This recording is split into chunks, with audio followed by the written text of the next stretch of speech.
Hello વિદ્યાર્થી મિત્રો, આપણે ભણી રહ્યા છીએ ચેપ્ટર આનુવંશિકતાનો આણ્વીય આધાર અને એમાં આ લેક્ચરની અંદર આપણે ભણીશું ડીએનએ ફિંગરપ્રિન્ટિંગ. ડીએનએ ફિંગરપ્રિન્ટિંગ શું છે? તો બે વ્યક્તિઓના જનીનિક તફાવતોનો ખ્યાલ મેળવવો એ બાબતને આપણે ડીએનએ ફિંગરપ્રિન્ટિંગ તરીકે ઓળખીએ છીએ. એટલે કે બે વ્યક્તિની અંદર અથવા તો એક જ બે જુદા જુદા વ્યક્તિના આપણે જો જીનોમ ભેગા કરીએ તો એની અંદર શું તફાવત છે એ જાણવા માટેની પદ્ધતિ છે ડીએનએ ફિંગરપ્રિન્ટિંગ. આમ તો આદર્શ રીતે જોવા જઈએ તો બે વ્યક્તિઓ વચ્ચેના અનુક્રમની સરખામણી કરવામાં આવે. એટલે કે એક વ્યક્તિ એ હોય એનું જીનોમ લઈએ એટલે કે જનીન, એના ઉપર જે ડીએનએ અનુક્રમ છે આ ડીએનએ અનુક્રમ એ આપણે ચેક કરીએ અને બીજા વ્યક્તિ હોય એનો ડીએનએ અનુક્રમ જોઈએ અને આ બંનેમાં શું ભેદ છે જો આપણે જોઈએ તો આપણે એને ફિંગરપ્રિન્ટિંગ કર્યું કહેવાય. પણ આ બહુ ખર્ચાળ છે. આપણે આગળ હ્યુમન જીનોમ પ્રોજેક્ટ જોયું છે તો એ બહુ લાંબી પદ્ધતિ છે, લાંબો સમય લઈ જનારી છે. એટલે એના માટે કેટલીક શોર્ટ પદ્ધતિઓ વિકસાવવામાં આવી. એમાં શું કરવામાં આવે છે તો કે એક ડીએનએ જે વ્યક્તિના ડીએનએની આપણે ફિંગરપ્રિન્ટ્સ બનાવવી છે એ ડીએનએ મેળવવામાં આવે અને પછી ડીએનએનો ડેન્સિટી ગ્રેડિયન્ટ સેન્ટ્રીફ્યુગેશન કરવામાં આવે. એને કારણે બે ભાગમાં વહેંચાઈ જાય, બે શિખરોમાં વહેંચાય. મોટું શિખર જે બને છે આપણે જેને કહીએ છીએ જીનોમિક ડીએનએ, જે 99.9% ભાગ છે એ આપણે સરખાવતા નથી. પણ બીજો જે નાનો ભાગ મળે છે 0.1% એ પુનરાવર્તિત ડીએનએ મોટા ભાગે હોય છે, જેને સેટેલાઇટ ડીએનએ કહેવાય. આ સેટેલાઇટ ડીએનએની સરખામણી કરીએ જેથી કરીને શું થાય કે 0.1%ની સરખામણી કરી અને આપણે બે વ્યક્તિના જનીનિક જે ભેદ જોવા મળે છે આપણે ચેક કરી શકીએ. ઓકે, આ સેટેલાઇટ ડીએનએની વાત કરીએ ને મિત્રો તો સેટેલાઇટ ડીએનએના બે પ્રકાર છે. એક છે માઇક્રો સેટેલાઇટ અને બીજું છે મિની સેટેલાઇટ. માઇક્રો સેટેલાઇટ અને મિની સેટેલાઇટ આવા પ્રકારો શેના આધારે આપવામાં આવ્યા તો ત્રણ બાબતો. એક તો એના બેઝ બંધારણ, એટી સમૃદ્ધ કે જીસી સમૃદ્ધ. એટી વધારે છે કે જીસી એને આધારે આપણે પ્રકારો પાડ્યા. બીજું છે ખંડની લંબાઈ, એટલે કે માઇક્રો સેટેલાઇટ નાની લંબાઈ ધરાવનારો છે અને મિની સેટેલાઇટ જે છે એ વધુ લંબાઈ ધરાવનારા છે. હવે એના ઉપર ખંડની લંબાઈ શેને આધારે છે તો પુનરાવર્તિત એકમોની સંખ્યા, જેને આપણે કોપી નંબર કહીએ. આગળના લેક્ચરમાં મેં એક ઉદાહરણ આપ્યું હતું. ધારો કે ATGCCTAGC આ એક ન્યુક્લિયોટાઇડનો ક્રમ છે. આને હું ધારો કે એક રિપીટ્સ કહું તો this is a repeats. Okay, પણ આ રિપીટ્સ કેટલી વખત પુનરાવર્તિત થાય છે? ફરીથી હું કહું ATGCCTAGC, પછી કહું ATGCCTAGC. આ ક્રમ કેટલી વાર રિપીટ થાય, એની કોપી નંબર્સ કેટલા છે એને આધારે. સેટેલાઇટ ડીએનએ એટલે શું તો કે જે ડીએનએનો 0.1% કે જે બે વ્યક્તિમાં ભિન્ન છે, એનામાં બહુરૂપકતા વધુ છે. એના પાછા બે પ્રકાર. એક છે માઇક્રો સેટેલાઇટ કે જેમાં ઓછા ન્યુક્લિયોટાઇડનો ક્રમ હોય, એને શોર્ટ ટેન્ડમ રિપીટ્સ STR તરીકે ઓળખવામાં આવે છે. જ્યારે મિની સેટેલાઇટ એને VNTR variable number of tandem repeats તરીકે ઓળખવામાં આવે છે. અને મિત્રો ડીએનએ ફિંગરપ્રિન્ટિંગમાં આપણે વેરિયેબલ નંબર ઓફ ટેન્ડમ રિપીટ્સનો ઉપયોગ કરીએ છીએ. ચલો હું તમને VNTR વિશે માહિતી આપી દઉં તો VNTRનું કદ 0.1 થી 20 કિલો બેઝ એટલે શું 20,000 બેઝ પેર એનો બનેલો હોય એક VNTR variable number tandem repeats. એમાં કોપી નંબર એક જ વ્યક્તિના જુદા જુદા રંગસૂત્ર ઉપર જુદી જુદી હોય. હમણાં મેં તમને એમ કીધું કે ભાઈ ધારો કે આ 1 નંબરનું રંગસૂત્ર છે. ઓકે, આ 5 નંબરનું રંગસૂત્ર છે, આ 10 નંબરનું રંગસૂત્ર છે. હવે એવું છે કે 1 નંબરના રંગસૂત્ર ઉપર ધારો કે એક રિપીટ્સ આ 1 વખત, આ 2, આ 3, આ 4, 5 વખત આવ્યું 1 નંબરના રંગસૂત્ર ઉપર. 5 નંબરના રંગસૂત્ર ઉપર ધારો કે એવું થયું કે 1 2 3 4 5 6 7 વખત રિપીટ્સ આવ્યું અને ધારો કે આ 10 નંબરનું રંગસૂત્ર છે એમાં એ રિપીટ્સ 2 જ વખત છે. ઓકે, તો આવું શક્ય છે. મોટા ભાગે એવું હોય કે VNTR ના કોપી નંબર કેટલી વખત રિપીટ્સ થાય છે એ જુદા જુદા રંગસૂત્ર પર જુદી જુદી હોય.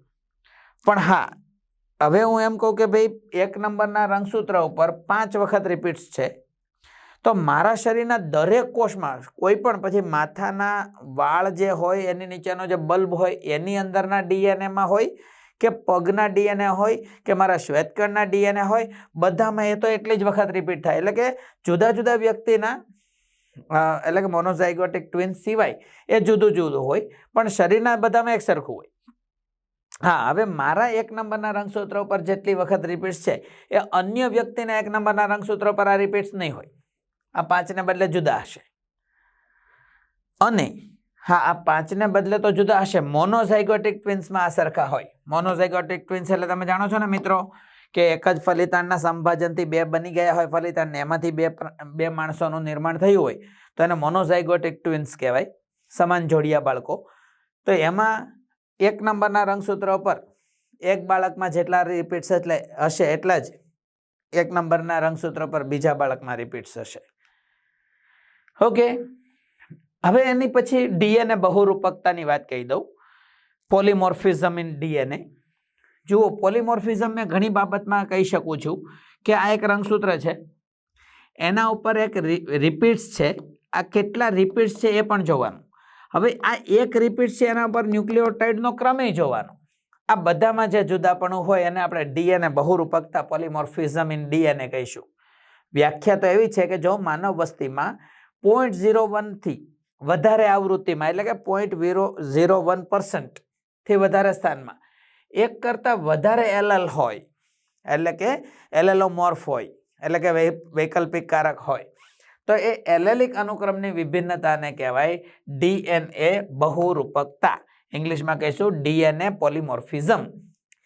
એટલે જો એક વારસાગત વિકૃતિ વસ્તીમાં વધુ આવૃત્તિથી મળે ને તો એને DNA પોલીમોર્ફિઝમ કહેવાય.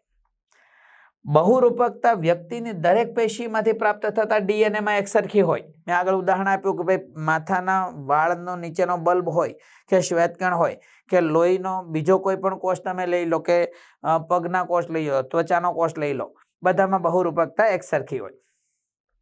બહુરૂપકતા પિતૃઓમાંથી સંતતિમાં આનુવંશિક થાય. હંમેશા પોલીમોર્ફિઝમ પેરેન્ટ્સમાંથી સંતતિમાં આવે. એને કારણે બહુરૂપકતાનો અભ્યાસ કરી અને પિતૃત્વ નિર્ધારણમાં પણ આપણને ફાયદો મળે, જાણી શકાય. બીજું એક બહુ મહત્વની વાત છે કે બહુરૂપકતા નોન કોડિંગ DNA માં વધારે હોય. એટલે શું? તો દાખલા તરીકે હું તમને એક સામાન્ય DNA નું એક્ઝામ્પલ આપું કે ધારો કે આ DNA છે,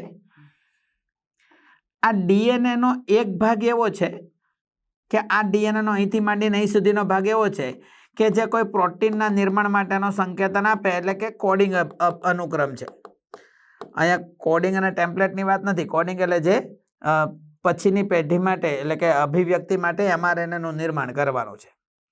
અને આટલો ભાગ છે નોન કોડિંગ છે, નોન કોડિંગ. હવે હંમેશા બહુરૂપકતા વિકૃતિથી સર્જાય. ધારો કે અહીંયા કોઈ વિકૃતિ આવી, આમાં કઈ વિકૃતિ આવી, તો શું થશે? તો કે વિકૃતિ આવવાથી આના પ્રોટીનમાં એવો ફેરફાર થશે કે કદાચ આ ઇન્ડિવિજ્યુઅલનું જ મૃત્યુ થઈ જાય અથવા તો એની સંતતિનું નિર્માણ ન થાય. એટલે આ કોડિંગ અનુક્રમમાં આવતી વિકૃતિ લગભગ આનુવંશિક ન થાય, કારણ કે એ કાં તો એ વ્યક્તિનું મૃત્યુ પ્રેરી દે અથવા તો એની સંતતિનું નિર્માણ ન થાય. પણ નોન કોડિંગમાં જે વિકૃતિ આવે છે એ કઈ અભિવ્યક્ત તો થવાની નથી, ખાલી એનામાં ચેન્જ આવ્યો એની પછીની પેઢીમાં આવશે. એનામાં ચેન્જ આવ્યો તો પણ સ્વરૂપલક્ષી ફેરફાર નથી થવાના, કારણ કે નોન કોડિંગ છે. એટલે હંમેશા વિકૃતિ નોન કોડિંગમાં આવે એ પ્રદર્શિત ન થાય. પ્રદર્શિત ન થાય એટલે પ્રજનન ક્ષમતા ઉપર અસર ન કરે, અસર ન કરે એટલે પેઢી દર પેઢી આવ્યા કરે. એટલે હંમેશા બહુરૂપકતા કોડિંગ અનુક્રમ કરતા નોન કોડિંગ અનુક્રમમાં વધારે હોય છે. ઓકે મિત્રો, હવે DNA ફિંગરપ્રિન્ટિંગ કેમ કરવાનું? DNA ફિંગરપ્રિન્ટિંગની પદ્ધતિ શું છે? ઓકે, અને ડીએનએ ફિંગરપ્રિન્ટિંગની વાતો તમે વાતો તો સાંભળી જ હોય, ક્રાઇમની ચેનલો સિરિયલો જોઈ હોય, પેલી દયા કુછ તો ગડબડ હે વાળી CID ચેનલ જોઈ હશે. તો એમાં જે સિસ્ટમ વાપરે છે કેમ હોય? જોકે આ ડીએનએ ફિંગરપ્રિન્ટિંગની ટેકનિક એલેક જેફ્રિયસ દ્વારા વિકસાવવામાં આવી હતી. અને સેટેલાઇટ ડીએનએને પ્રોબ સ્વરૂપમાં ઉપયોગ કર્યો. પ્રોબ તમને ખબર છે, રેડિયો એક્ટિવ ન્યુક્લિયોટાઇડ જે નોન હોય એને આપણે પ્રોબ તરીકે ઓળખીએ છીએ. એટલે કે ડીએનએ એક અમુક ન્યુક્લિયોટાઇડ ધરાવતું નાનું ડીએનએ, સિંગલ સ્ટ્રેન્ડ ડીએનએ, એને પ્રોબ કહેવાય, જે રેડિયો એક્ટિવ હોય. કોઈ પણ જગ્યાએથી ડીએનએ મળ્યું હોય અથવા તો જે કંઈ સેમ્પલ મળ્યું હોય, સેમ્પલમાંથી ડીએનએ અલગ કાઢવાનું. ઉદાહરણ તરીકે હું તમને એમ કહું કે ભાઈ એક ક્રાઇમ સીન છે, કોઈ વ્યક્તિનું ખૂન થઈ ગયું છે, ત્યાં જાય અને ત્યાંથી એક બ્લડ સેમ્પલ મળે છે, બરાબર, અને એવું માનવામાં આવે કે આ બ્લડ સેમ્પલ જે ખૂની છે એનું છે. તો એ બ્લડમાંથી શ્વેતકણ અલગ કાઢીને એમાંથી ડીએનએ અલગ લેવામાં આવે, અલગીકરણ કરવામાં આવે. પછી શું? તો કે ડીએનએના ટુકડા કરવામાં આવે. કોની મદદથી? રિસ્ટ્રિક્શન એન્ડોન્યુક્લિયસની મદદથી ડીએનએના ઘણા બધા નાના નાના ટુકડા કરી દેવામાં આવે. ચોક્કસ ઉત્સેચક ચોક્કસ જગ્યાએથી તોડશે. હવે તમને ખબર છે કે ડીએનએના ટુકડાને અલગ કર્યા પછી ઇલેક્ટ્રોફોરેસિસ દ્વારા ડીએનએ ખંડોનું અલગીકરણ કરવામાં આવે છે. મિત્રો, અહીંયા કયું ઇલેક્ટ્રોફોરેસિસ વપરાય છે? અગારોસ જેલ ઇલેક્ટ્રોફોરેસિસ. તમને ખબર છે ને ઇલેક્ટ્રોફોરેસિસમાં શું હોય? ઇલેક્ટ્રોફોરેસિસમાં આવી એક પ્લેટ હોય, પ્લેટ કે જેમાં અગારોસ જેલ નાખેલ હોય. પછી અહીંયા આવા ખાડા ખાડા હોય જેને વેલ કહેવામાં આવે, વેલ એટલે કૂવા. પણ આની અંદર સેમ્પલ નાખવાનું હોય છે ડીએનએનું. ધારો કે આમાં સેમ્પલ નાખ્યું, બરાબર. હવે પછી અહીંયા છે ને વીજભાર આપવામાં આવે છે. કયો વીજભાર? તો કે ડીએનએ ઋણ વીજભારિત હોય, અહીંયા ધન વીજભાર આપવામાં આવે છે, પોઝિટિવ ચાર્જ. એટલે શું થાય? તો કે આ ઋણ વીજભારિત ડીએનએ આ અગારોસ જેલ કે જે ચાળની જેવું કામ કરે એની વચ્ચેથી પસાર થઈને આ બાજુ ખસવાનો પ્રયત્ન કરે. એટલે જે નાના કદના ટુકડા હશે એ બહુ આગળ આવી જશે અને મોટા કદના હશે એ થોડા પાછળ રહી જશે. તો એ રીતે એનું અલગીકરણ થઈ જાય, ડીએનએ ખંડોનું અલગીકરણ થઈ જાય. એ રિસ્ટ્રિક્શન એન્ડોન્યુક્લિયસ વડે ડીએનએને તોડ્યા હોય એટલે એ ચોક્કસ જગ્યાએથી તોડ્યા હશે. એટલે કેવું હશે? તો કે દાખલા તરીકે આ ડીએનએ આટલો ભાગ છે, આ અલગીકૃત કર્યો. આપણે રિસ્ટ્રિક્શન એન્ડોન્યુક્લિયસ એવું રાખ્યું હોય કે જે પેલા VNTR હોય ને ત્યાંથી ડીએનએને તોડી નાખે. એટલે ધારો કે આની અંદર, ધારો કે એક રંગસૂત્ર એવું છે કે એની અંદર આવા 5 રિપીટ્સ હતા, તો અહીંયાથી અને અહીંયાથી ડીએનએને તોડે એટલે 5 રિપીટ્સનો જે ખંડ હોય એ ટુકડો અહીંયા થયો હશે. એટલે અમુક જગ્યાએ જઈને ત્યાં અટકી જશે, અમુક અંતર સુધી એ વહન પામશે. કોઈ 4 વાળું હશે તો એનાથી આગળ સુધી વહન પામશે, 10 વાળું હશે તો એનાથી પાછળ સુધી વહન પામશે. એ રીતે ખંડોની લંબાઈને અનુસરીને ડીએનએ ખંડો અલગીકૃત થઈ જશે. અલગીકૃત થઈ ગયા પછી શું? તો કે એ આ જેલ ઉપર છે.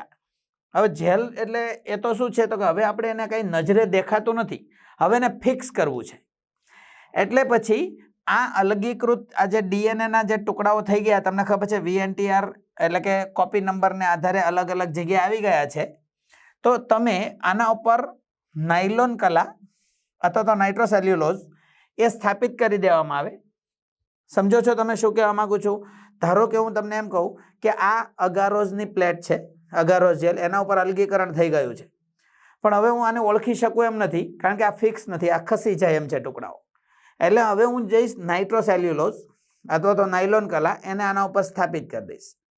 જેથી કરીને હવે ડીએનએના ખંડો એના ઉપર ચોંટી ગયા, નાઇટ્રોસેલ્યુલોઝ ઉપર, જેના ઉપર એ ખસવાના નથી, ફિક્સ થઈ ગયેલા છે. આ ઘટનાને એટલે કે અગારોસ જેલ ઉપરથી ડીએનએના ખંડોને નાઇટ્રોસેલ્યુલોઝ ઉપર સ્થળાંતરિત કરવાની ઘટનાને સઘન બ્લોટિંગ કહીએ છીએ. સઘન બ્લોટિંગ. એડવર્ડ સઘન નામના વૈજ્ઞાનિકે આ બ્લોટિંગ પદ્ધતિ વિકસાવી, સઘન બ્લોટિંગ કહેવાય. પછી શું? તો કે નાયલોન કલા ઉપર આવી ગયા પછી એ કંઈ નજરે દેખાવાના નથી, અથવા તો એ પણ એક્સરેમાં આવવાના નથી, કારણ કે તો નેચરલ ડીએનએ છે. પછી એના ઉપર લેબલ્ડ પ્રોબ્સ નાખવાના આવે, કે જે લેબલ્ડ એટલે શું હોય? તો કે રેડિયો એક્ટિવ હોય. એ પ્રોબ્સ નાખશું, આપણને VNTR ની અગાઉથી ખબર છે, તો એના પૂરક પ્રોબ્સ બનાવેલા હોય, એના ઉપર નાખી દો એટલે જેટલા VNTR હશે એના મુજબ એના ઉપર લાગી જશે પૂરક. ઓકે, અને એને પછી શું થાય તો કે ભાઈ સંકરણ થાય, અને એ પછી રેડિયોએક્ટિવ પ્રોબ્સ એનો એક્સરે વડે આપણે પ્લેટ એટલે એક્સરે ફોટોગ્રાફિક પ્લેટ લઈ શકીએ, જેને કહેવાય ઓટો રેડિયોગ્રાફી. એના દ્વારા સંકરિત DNA ખંડોની ઓળખ કરી લઈએ, અને ઓળખ તમે જેમ બારકોડ જુઓ છો એવો બારકોડ સ્વરૂપે દેખાય. ઓકે, તો આ બધી પદ્ધતિઓ હતી. આનો ઉપયોગ શું થાય? DNA ફિંગરપ્રિન્ટિંગનો ઉપયોગ, તો DNA ફિંગરપ્રિન્ટિંગ ફોરેન્સિક ક્ષેત્રે ઉપયોગ થાય છે. તમે જાણો છો કે ગુના સંશોધનની અંદર કોઈ એક વ્યક્તિ ખૂની હોય તો ખૂનીનો કોઈ પણ સેમ્પલ મળી જાય, હેરબલ્બ મળી જાય કે બ્લડ કે થૂંક મળી જાય, એમાંથી DNA અલગ તારવી અને પછી જે સસ્પેક્ટેડ હોય એની સાથે એની ચકાસણી કરવામાં આવે. બરાબર, બળાત્કારના કિસ્સાઓમાં વીર્યનો નમૂનો લેવામાં આવે અને પછી એ સસ્પેક્ટેડ સાથે એની ચકાસણી કરવામાં આવે. પિતૃત્વ નિર્ધારણમાં કોણ કોના પિતા કે માતા છે એ નિર્ધારણ પણ DNA ફિંગરપ્રિન્ટિંગ દ્વારા કરવામાં આવે. ઇમિગ્રેશનના કિસ્સાની અંદર સંબંધો પ્રસ્થાપિત કરવાના, નજીકનો સંબંધી કોણ છે આ બધું જાણી શકાય. અસ્થિ મજ્જાનું ટ્રાન્સપ્લાન્ટ કર્યું હોય ત્યારે એનું મોનિટરિંગ કરવા માટે પણ, અને આનુવંશિક અનિયમિતતાઓ જેમ કે cystic fibrosis, Huntington's disease, thalassemia, sickle cell anaemia, આ બધાની જાણકારી પણ તમે DNA ફિંગરપ્રિન્ટિંગ દ્વારા મેળવી શકો છો. ઓકે મિત્રો, આ એક ટેક્સ્ટબુકની આકૃતિ છે, તમને સમજૂતી આપવા માટેની છે કે DNA ફિંગરપ્રિન્ટિંગ કઈ રીતે વર્ક કરે છે. હવે એમાં એવું છે કે એક ક્રાઇમ સીન પાસે ગુનેગાર વ્યક્તિ, ગુનાહિત વ્યક્તિ, એનું DNA સેમ્પલ મળ્યું. હવે એ સેમ્પલ મળ્યું એટલે એને પેલા CIDના ક્રાઇમ સીન એનું ઇન્વેસ્ટિગેશન કરવા માટે દયાએ મોકલી દીધું ડૉક્ટર સાલુનકે પાસે. એટલે એણે શું કર્યું તો રંગસૂત્ર 1 એના ઉપર ન્યુક્લિયોટાઇડનો ક્રમ, રંગસૂત્ર 2 એમાં VNTR કેટલા મળે છે પુનરાવર્તિત પટ્ટાઓ, અને રંગસૂત્ર 16